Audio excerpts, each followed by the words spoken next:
Madame, monsieur, bonsoir et bienvenue au 19h de ce 13 juin. À la une de l'actualité, le président de la République, Ahmed Tebboune, a inauguré la 53e édition de la Foire internationale d'Alger avec la participation de plus de 600 exposants nationaux et étrangers et les États-Unis en invité d'honneur.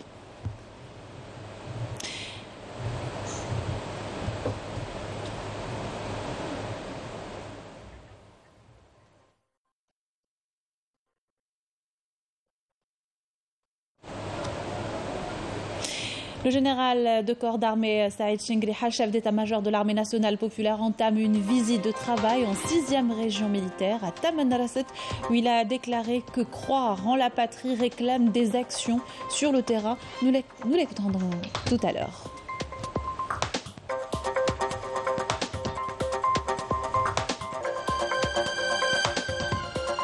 Deuxième jour de l'examen du baccalauréat, les candidats se penchent sur les matières essentielles. L'accompagnement des parents, un élément déterminant pour le bon déroulement de l'examen. Reportage dans ce journal.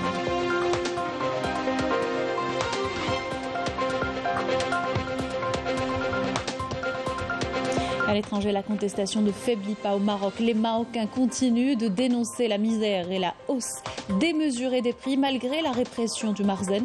Une grève générale annoncée par des organisations syndicales pour le 20 juin.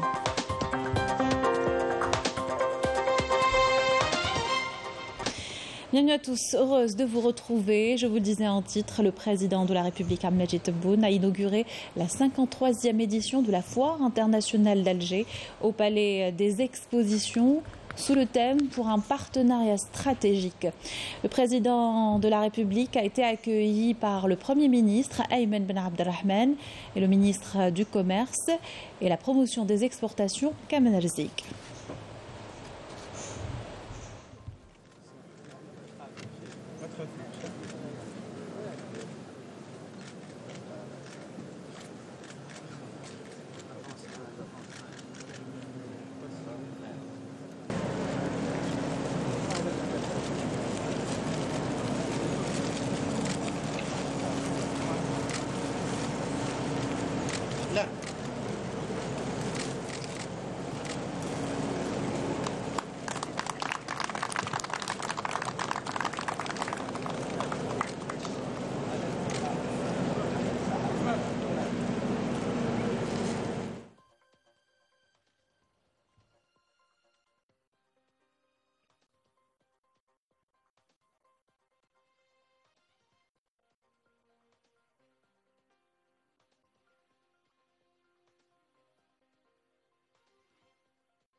La Foire internationale d'Alger enregistre la participation de plus de 600 exposants nationaux et étrangers. L'invité d'honneur de cette année sont les États-Unis d'Amérique.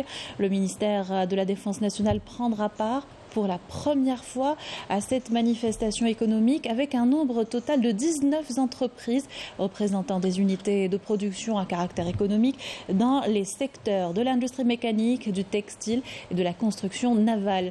La FIA est de retour après 2 éditions manquées en raison des mesures contre la pandémie de Covid-19.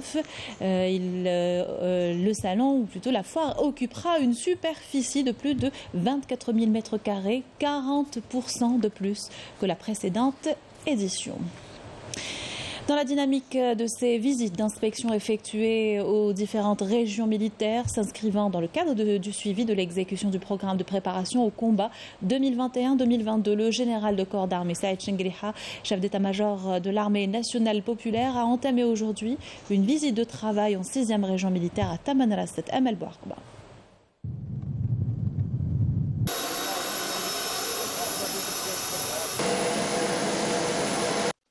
Après la cérémonie d'accueil, le général de corps d'armée, accompagné du général-major Mohamed Adjroud, commandant de la 6e région militaire, a observé au niveau du siège de commandement de la région un moment de recueillement à la mémoire du défunt Moudjahid Hibaoui El-Wafi, dont le siège du commandement est baptisé de son nom. Il a déposé une gerbe de fleurs devant sa stèle commémorative et récité la Fatiha à sa mémoire et à celle de nos vaillants chouhada.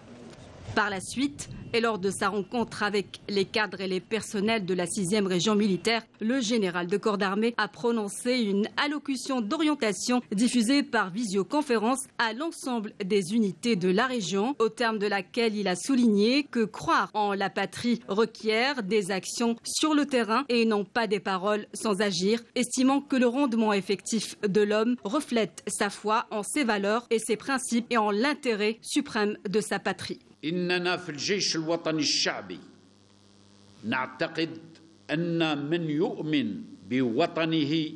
Au sein de l'armée nationale populaire, nous sommes convaincus que celui qui croit en sa patrie croit nécessairement en les valeurs qui prônent la sauvegarde et la protection de cette patrie. Par ailleurs, avoir foi en la patrie requiert des actions sur le terrain et non pas des paroles. En effet, c'est le rendement du travail qui prouve la foi de l'homme en ses valeurs et principes et en l'intérêt suprême de sa patrie. À ce titre, nous veillerons au sein de l'armée nationale populaire à ce que cet attachement spirituel à la patrie soit concret et se traduise par des actions palpables sur le terrain. Pour ce faire, il est d'importance de mobiliser les bonnes volontés, d'inculquer l'amour du travail sincère et dévoué dans les rangs des personnels de l'armée nationale populaire, digne héritière de l'armée de libération nationale, et d'assurer la répartition rationnelle des rôles et des efforts pour atteindre les objectifs tracés, s'inscrivant en droite ligne des objectifs suprêmes du pays. Le général de corps d'armée a également mis l'accent sur les attributs de puissance de l'armée nationale populaire qui constituent une exigence et un impératif inéluctable afin que l'Algérie demeure forte, unie, sauvegardée et triomphe de ses ennemis.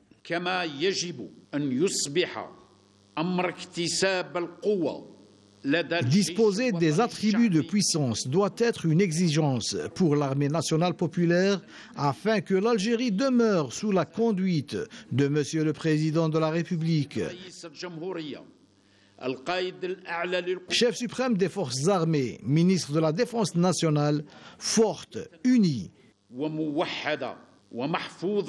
et sauvegardée et triomphe sur ses ennemis grâce à son attachement et sa foi inaliénable en ses fondements nationaux et principes immuables.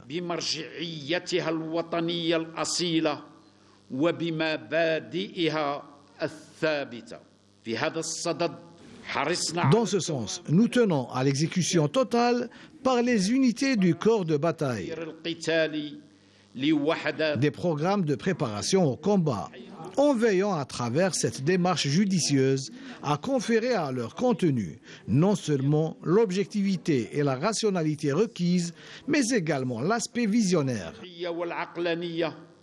De même, nous veillons à ce que la sacralisation du travail, la persévérance et l'ambition soient le moyen le plus approprié pour la concrétisation de ces programmes.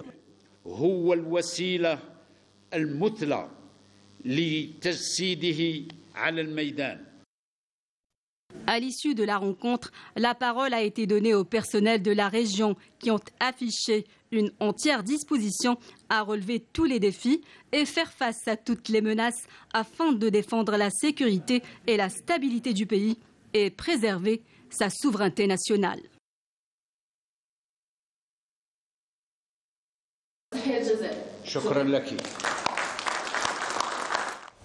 Présentation ce matin et débat du projet de loi relative aux relations de travail et l'Assemblée populaire nationale. Séance plénière présidée par le président de l'Assemblée populaire nationale, Ibrahim Bourali, en présence de la ministre des Relations avec le Parlement, Basma Azouar. Le ministre du Travail, de l'Emploi et de la Sécurité sociale, Youssef Sharfa, a affirmé que ce projet de loi prévoit un nouveau droit permettant aux travailleurs salariés de bénéficier d'un congé pour s'engager dans le monde de l'entrepreneuriat en créant leurs propres entreprises. Le ministre des Affaires étrangères de la communauté nationale à l'étranger, Mtan Lamamra, a reçu aujourd'hui Katia Kuhl, ministre adjointe aux Affaires étrangères de Fédération d'Allemagne, en visite de 4 jours en Algérie. Les deux parties ont discuté des voies et moyens de promouvoir la coopération bilatérale. Un protocole de partenariat culturel et scientifique a été signé à l'issue de l'entretien.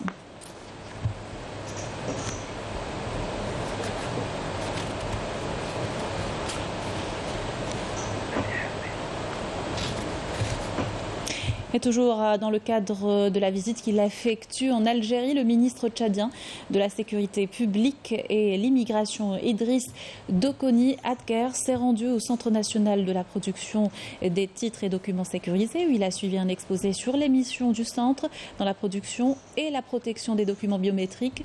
Le ministre tchadien était accompagné du directeur général de la modernisation, en plus de cadres au ministère de l'Intérieur. Le ministre tchadien a visité par la suite l'unité des entraînements et des interventions de la protection civile où il a reçu les explications relatives aux missions de la protection civile. À cette occasion, le ministre tchadien a rendu hommage aux éléments de ce corps qui ont fait montre de professionnalisme et d'un haut niveau de formation suivie au niveau de cette unité et a exprimé son souhait de voir son pays bénéficier de l'expérience algérienne dans le domaine de la protection et de la formation dans le secteur. Invité du forum de la radio nationale ce matin, le médiateur de la République, Brahim Merad, a affirmé que la médiation de la République œuvrait à accompagner le citoyen à travers le pays en luttant contre la bureaucratie, le traitement des demandes et les investissements afin de libérer les initiatives et la création des postes de travail. Je vous invite à l'écouter. 915 مشروع اللي كان لابد أن نتدخل على مستواه. Sur 915 projets d'investissement, 867 ont bénéficié de la levée des contraintes bureaucratiques. 610 sont entrés en phase de production, générant plus de 34 000 emplois. L'opération reste en cours. Notre souhait est d'atteindre le dégel de la totalité de ces 915 projets d'investissement et de créer plus de 54 000 postes de travail. بالضبط 610 اللي يدخلوا الانتاج.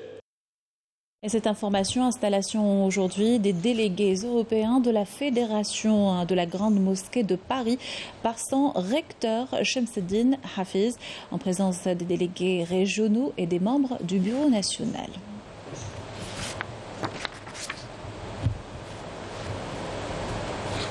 Deuxième jour de l'examen du baccalauréat, les candidats entrent dans le vif du sujet. Ils se penchent sur les matières essentielles.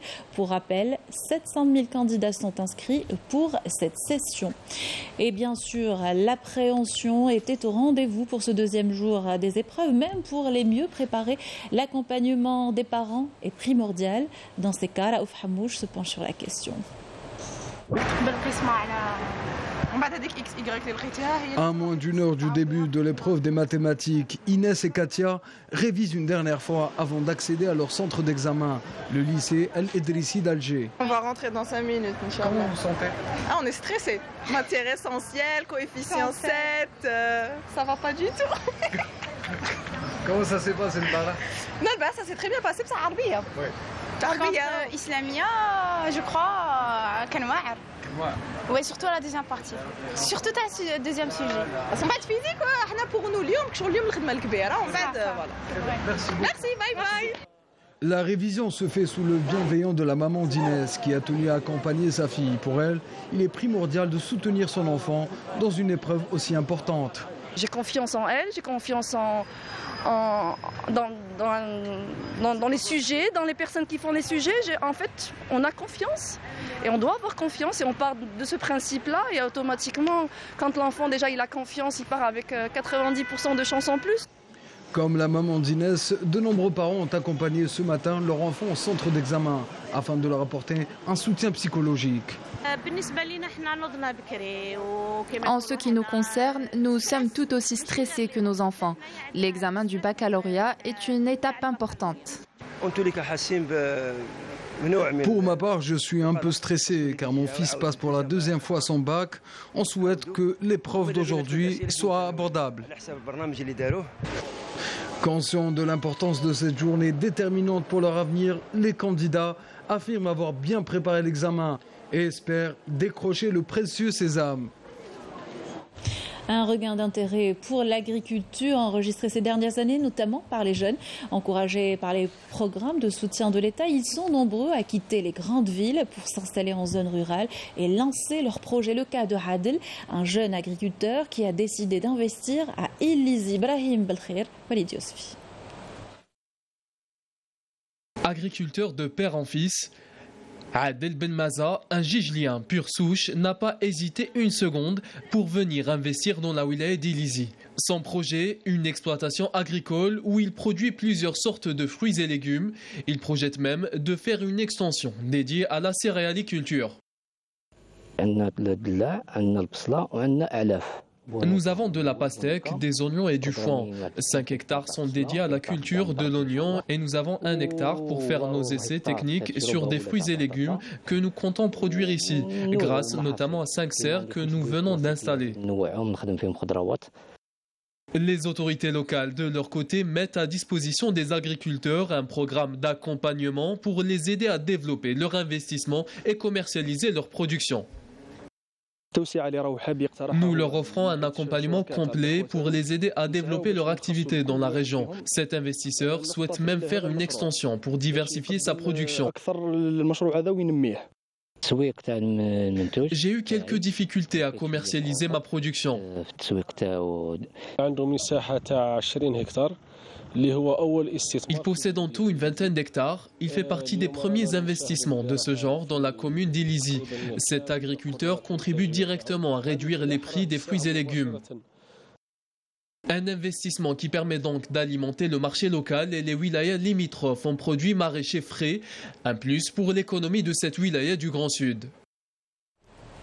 La campagne moisson-battage a démarré à Oran. La récolte céréalière est prometteuse. On s'attend à des quantités allant jusqu'à 500 000 cette saison. Illustration dans la ferme pilote à Oued-Lilet. Khaira Boutaleb, Samira Hadjamar.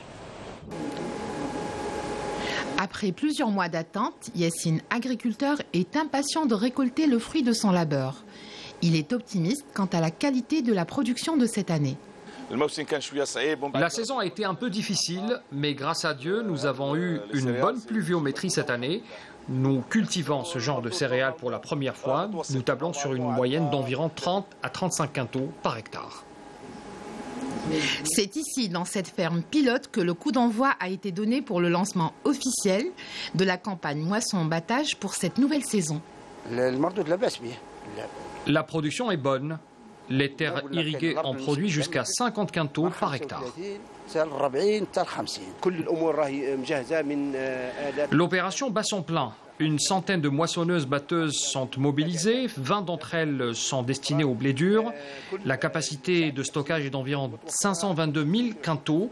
Tout est fin prêt pour que cette campagne se passe dans les meilleures conditions possibles. Pour la saison 2021-2022, nous nous attendons à une récolte estimée à environ 500 000 quintaux. Le taux de production est très important. 5 points de stockage sont prévus pour emmagasiner notre production céréalière. À ce jour, 1400 quintaux de blé dur et 1000 quintaux d'orge ont été stockés, une quantité supérieure à celle de l'année passée. Culture stratégique pour le pays, la céréaliculture est aujourd'hui au cœur de la politique de l'État. Des mesures incitatives importantes sont accordées aux agriculteurs. Une politique qui commence à donner ses fruits. Autre récolte prometteuse, celle de la pomme de terre à Khenchla. La région produit à elle seule les 3/4 du besoin national. Ce leadership, la wilaya le doit au travail acharné de ses agriculteurs et la modernisation de leurs techniques. Rida Tibel-Massine, Yasmine Massaoudi. À Khenchla, plus précisément dans la commune de Bouhmama. Une région produisant à elle seule 1,5 million quintaux de pommes par an, soit les 3/4 des besoins nationaux. En tant qu'agriculteurs et producteurs de pommes dans la région des Aurès, nous nous engageons à doubler notre rendement, notamment après la signature récente d'un contrat de partenariat entre la Hollande et les services agricoles de la région. Nous nous lancerons dans la modernisation de notre activité avec comme objectif la plantation de 3000 arbres par hectare. Un objectif qui sera atteint grâce à l'adoption de la technique de multiplication des semences et l'augmentation des capacités de stockage. L'ancienne technique nous permettait de planter entre 400 à 500 arbres par hectare. Grâce à une nouvelle technique, nous sommes arrivés à planter 3000 arbres par hectare, une expérience réussie grâce également au système de palissage. Les agriculteurs tentent tant bien que mal d'avoir une bonne production, et ce, malgré les difficultés rencontrées. Malgré les difficultés, nous sommes arrivés à atteindre notre objectif. Nous demandons aux autorités concernées de nous aider, notamment à travers l'électrification et l'installation de conduites d'eau. Avec la multiplication, nous allons avoir une production abondante en matière de pommes. Les pouvoirs publics ont raccordé les exploitations agricoles à l'énergie solaire, notamment celles se trouvant dans les zones reculées, afin de mettre à la disposition des agriculteurs toutes les conditions nécessaires pour la réussite de cette culture. Et on vous propose à présent une balade dans les centres commerciaux de la capitale, devenus des lieux de loisirs très prisés. En plus du shopping, on peut passer d'agréables moments et y manger, comme vous allez le voir dans ce reportage de Maya Khalfi, Samira Hadamar. L'un des passe-temps favoris des Algériens, dès ce début de vacances, c'est loisirs et shopping. Un plaisir certain et partagé dans la joie, en particulier en famille. Grâce à Dieu, il y a tout ici, rien ne manque. Pour moi, c'est cafétéria et shopping. C'est super, tout est bien ici. Et c'est un lieu sécurisé. Je laisse mes enfants jouer comme ils le veulent. Tout est fait et organisé de manière à offrir aux Algériens convivialité et plaisir, le tout en toute sécurité. Nous effectuons un contrôle 3 fois par semaine. Nous effectuons un contrôle cyclique pour que les droits des consommateurs soient respectés par les commerçants. Quotidiennement, on fait des contrôles pour éviter des cas d'intoxication alimentaire des consommateurs. Ces espaces commerciaux demeurent une destination phare pour les familles algériennes en quête de plaisir et de loisirs en toute sécurité. À l'étranger, les attaques de l'armée sahraoui se poursuivent le long du mur de la honte.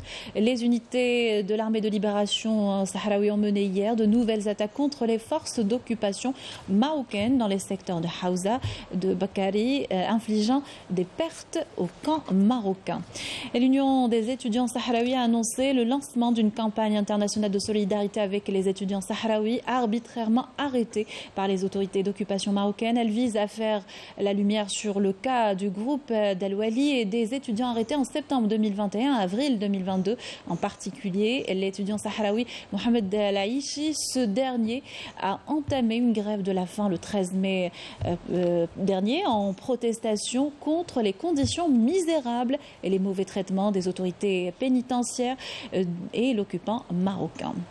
La contestation ne faiblit pas au Maroc et les Marocains continuent de dénoncer la hausse démesurée des prix et les conditions se dégradant de jour en jour face à une politique répressive du Marzen. Plusieurs organisations syndicales ont annoncé une grève générale dans la fonction publique le 20 juin prochain à Melbourne. Plongés dans un désarroi total et une misère noire, les Marocains vivent la pire crise économique de leur histoire. Dans ce pays où la corruption gangrène de nombreux secteurs névralgiques, la grogne sociale gagne du terrain, révélant l'ampleur des inégalités sociales et un régime en total déphasage avec la réalité et avec son peuple. Un peuple qui continue de dénoncer la montée en flèche des prix des produits alimentaires et des carburants.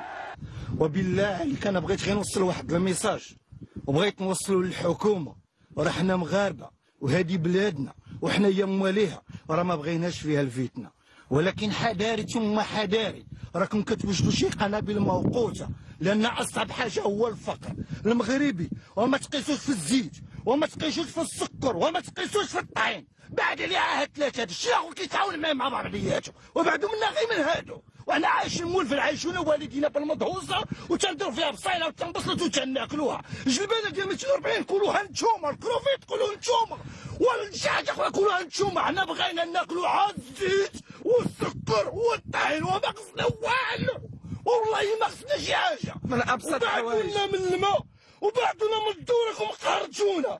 واش الماء كنا كنخلصوا 4000 ريال 1200 في 3 شهور، كنخلصوا 4000 3600 دابا الشهر. شمن المد خويا عندنا عطينا الدوله شي حاجه اللي هي مساعدنا بها مرحبا، تجي تحس معنا ما عطينا والو. كنتحاولوا مع بعضياتنا تنضربوا مع بعضياتنا. نعم راه ما بغيناش الفتنه في البلاد وبغينا عداله اجتماعيه. فين هما ديك الصحافه المريقيه السي كمال اللي كانوا كيهضروا وتيديروا؟ فينا هما؟ والسي خنوش ويرحم من في الارض يرحمكم من في السماء. وبسببكم والله لكم كان بيناتنا الخير ما يكون هذا. ها هو الشوك، انا كنشوف الشوك والله ما تنحس به وبزاف. Face à un régime indifférent à leurs revendications légitimes, les Marocains comptent maintenir la pression. 3 centrales syndicales, à savoir la Confédération Générale du Travail, l'Organisation Démocratique du Travail et la Fédération des Syndicats Démocratiques, appellent à une grève générale dans le secteur public le 20 juin prochain. Les secteurs qui risquent d'être touchés par cette paralysie sont les établissements publics, les collectivités territoriales et le secteur du transport et de la logistique. Cette action a pour objectif de protester contre la flambée des prix et de célébrer l'anniversaire des tristement célèbres émeutes du pain du 20 juin 81. Dans un communiqué conjoint, ces 3 syndicats critiquent le gouvernement dont la politique anéantit les acquis de la classe ouvrière et son droit à un niveau de vie décent. Ils tiennent pour responsable l'exécutif de l'atteinte à la stabilité sociale et protestent contre la répression des conditions de vie des classes pauvres de la société et les hausses continues des prix du carburant et des produits de consommation. Il faut dire que la colère du Front social au Maroc ne cesse de s'amplifier. Une grève générale a touché le secteur de l'enseignement supérieur et provoqué une confusion dans les universités marocaines, créant des tensions dans le secteur. Ces mouvements de contestation font suite à d'autres actions initiées depuis plusieurs mois pour dénoncer la politique du Marzel. Pour les Marocains, ces mouvements de protestation sont l'ultime moyen de dénoncer la tyrannie croissante du régime qui exerce une politique de marginalisation et d'oppression contre le peuple marocain au moment où un complot de normalisation est scellé avec l'entité sioniste. Et au-delà de sa politique d'inégalité sociale, le Marzen se détourne de toutes les préoccupations des Marocains. Une des conséquences de la misère dans le pays, le travail des mineurs de plus en plus fréquent. Des milliers d'enfants sont privés de leur innocence, contraints de quitter l'école pour la plupart, brisant ainsi leur chance d'avenir. Yasmine Massaoudi.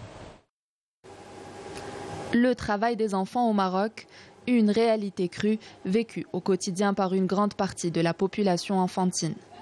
Sur les 7 493 000 Marocains âgés de 7 à 17 ans, 148 000 exerçaient une forme d'activité économique durant l'année 2021. Leur durée de travail varie entre 45 et 67 heures par semaine. Selon le rapport du Haut Commissariat marocain au plan, la proportion d'enfants marocains victimes du travail des mineurs reste toujours élevée. Rongés par la misère, certains d'entre eux ont dû quitter leur famille et tentent par tous les moyens de traverser la Méditerranée dans l'espoir de vivre sous des cieux plus cléments.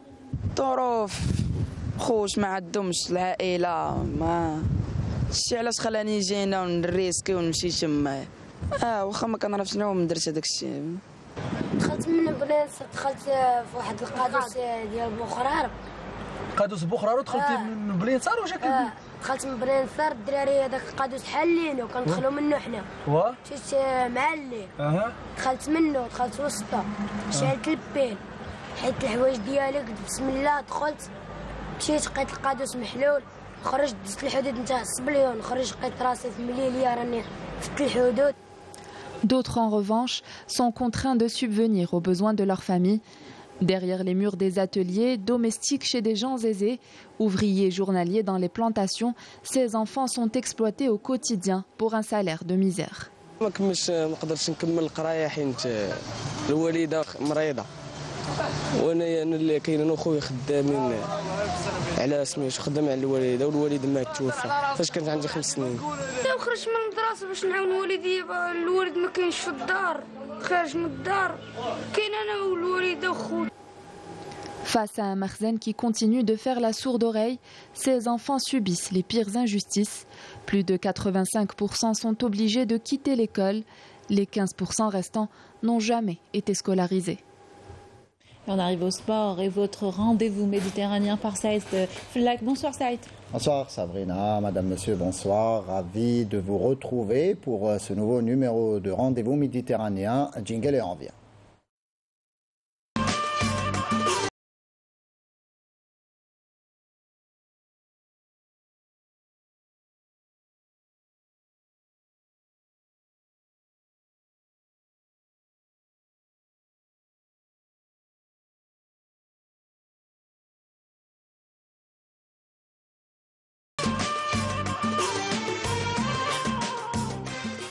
Salutations sportives, bienvenue dans votre rendez-vous méditerranéen et pour commencer, on vous fait découvrir une discipline, la lutte en l'occurrence, un sport qui comprend plusieurs spécialités dans la lutte libre et la lutte gréco-romaine. Plus de détails avec Linda Teboul. C'est un sport pratiqué en Europe depuis l'Antiquité. Pour les Grecs, c'était une science et un art divin et constituait l'entraînement le plus important des jeunes hommes. À l'époque, les athlètes luttaient le corps enduit d'huile d'olive et recouvert de sable très fin afin de protéger la peau des rayons du soleil et du froid d'hiver. La lutte est un sport de combat dans lequel deux adversaires s'affrontent corps à corps et à main nue pour répondre à une attaque. Chacun d'eux cherche à renverser l'autre sur le dos. En 1830, la lutte professionnelle a fait son apparition en France. En 1808, les compétitions de lutte se sont organisées dans les deux styles, la lutte libre et la lutte gréco-romaine. 100 ans après, la lutte mondiale entra dans une nouvelle ère avec la reconnaissance de la lutte féminine comme discipline olympique en 2004. Et depuis la création des Jeux méditerranéens, la lutte est inscrite au programme. La lutte libre et la lutte féminine sont deux des trois formes où le lutteur ayant mis son adversaire au tapis en lui plaquant les épaules au sol remporte une victoire par tombée. Il existe aussi des luttes chronométrées où l'on peut gagner grâce à des points de mise en danger. De son côté, la lutte gréco-romaine est une forme de lutte dans laquelle les lutteurs ne peuvent utiliser que leurs bras et ne peuvent attaquer que le haut du corps de leur adversaire. Contrairement à la lutte libre où ils peuvent aussi utiliser leurs jambes et tenir leur adversaire en dessous de la ceinture. Retour dans le passé, plus précisément en 1975, la sélection algérienne remportait la médaille d'or du tournoi de football des Jeux méditerranéens organisé à Alger. Les coéquipiers de Omar Batrouni ont battu en finale la France dans un match qui restera à jamais gravé dans les mémoires. La sélection nationale a participé 11 fois au tournoi méditerranéen de football. Mais l'édition qui aura incontestablement marqué la mémoire des Algériens, c'est bel et bien celle de 1975 qui s'est déroulée à Alger, qui a vu les Verts remporter la médaille d'or lors d'une finale historique face à la France. Et les Français, justement, les poulains du sélectionneur national Rachid Makhloufi, les ont affrontés à 2 reprises dans ce tournoi, puisqu'en ouverture, il les avait d'abord battus par 2-0, grâce à des réalisations signées Aïssa Draoui et Abdelkader Irili. هدف رائع أول هدف من الدقيقة الخامسة قريش يوفق في القفزة نتاعو مع نعيم فتحة رائعة ناحية دراوي بعيدة هدف رائع من الشوط الأول وبهذه النتيجة ينتهي اللقاء الأول للفريق الجزائري 20 أوت 1975 مقابلة الجزائر اليونان. Pour le deuxième match de cette phase de poule, l'Algérie a frappé fort en atomisant la Grèce par 5-0. Draoui par 2 fois, Safsafi et Batrouni ont été les buteurs alors que le dernier but fut un CSC. سلام روعة روعة خارقة للعادة يا سلام على الذكاء والبراعة الفنية. Une victoire qui a eu le mérite d'apporter encore plus de confiance aux joueurs qui ont affronté ensuite l'Égypte dans l'autre choc du groupe. Une partie qui a vu les Algériens l'emporter grâce une nouvelle fois au défunt Aïssa Daraoui, 1-0.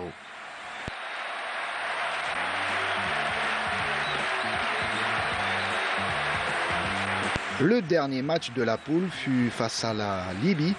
Et là encore, l'équipe nationale est sortie victorieuse par 2-1 suite à un doublé du défunt Djamel Keddo. Place à présent à la demi-finale face aux voisins tunisiens. Et au bout d'un match intense et disputé, l'Algérie valide sa qualification pour la finale après une victoire 2-1. Naïm et Daraoui ont été les buteurs.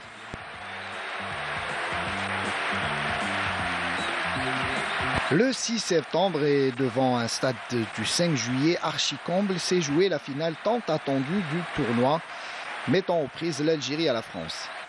Les Bleus, emmenés par une pléiade de joueurs de talent à l'image de Dominique Rocheteau, Jean Fernandez ou Olivier Rouillet, étaient déterminés à prendre leur revanche après la défaite du premier tour et croyaient tenir jusqu'au bout la victoire en menant 2-1. Mais Omar Batrouni est passé par là, remettant les pendules à l'heure à la 90e minute de jeu.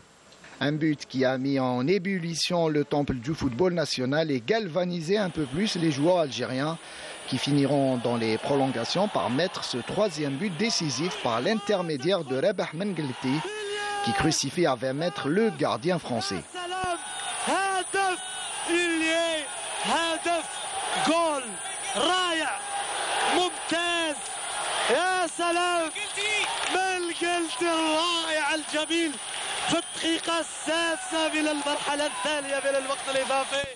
Une victoire historique fêtée comme il se doit par tout un peuple et qui marquera à jamais le football national. La sélection algérienne a terminé la compétition en inscrivant 15 buts et en encaissant que 4. Enfin, Aïssa Daraoui a été couronné meilleur joueur et meilleur buteur du tournoi avec 5 buts. On vous propose à présent d'écouter les impressions de deux célèbres influenceurs égyptiens qui étaient à Oran ces derniers jours et qui ont pu apprécier l'accueil chaleureux que leur ont réservé les habitants d'El Bahia. Au micro de Selim Houari, il nous parle notamment de ces Jeux méditerranéens.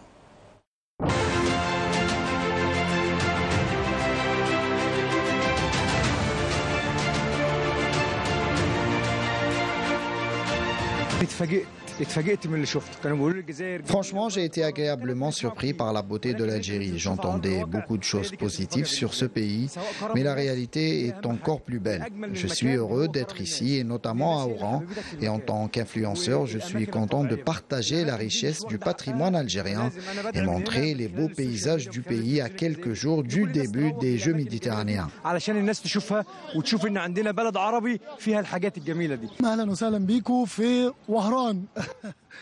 Je suis arrivé en Algérie il y a une vingtaine de jours et je dois dire que j'ai été chaleureusement accueilli.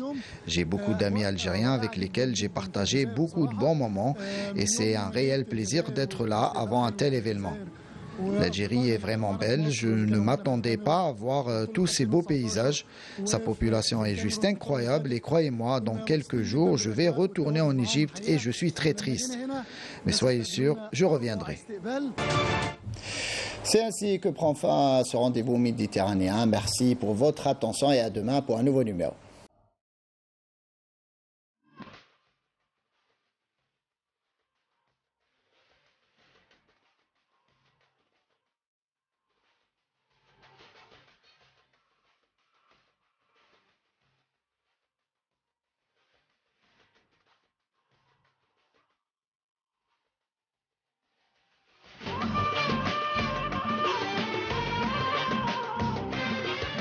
Merci Saïd Flak pour toutes ces précisions. Comme vous l'avez si bien dit, demain, un nouveau numéro de votre rendez-vous méditerranéen. Ce sera au journal de 19h. Quant à moi, je vous souhaite une excellente soirée sur Canal Algérie.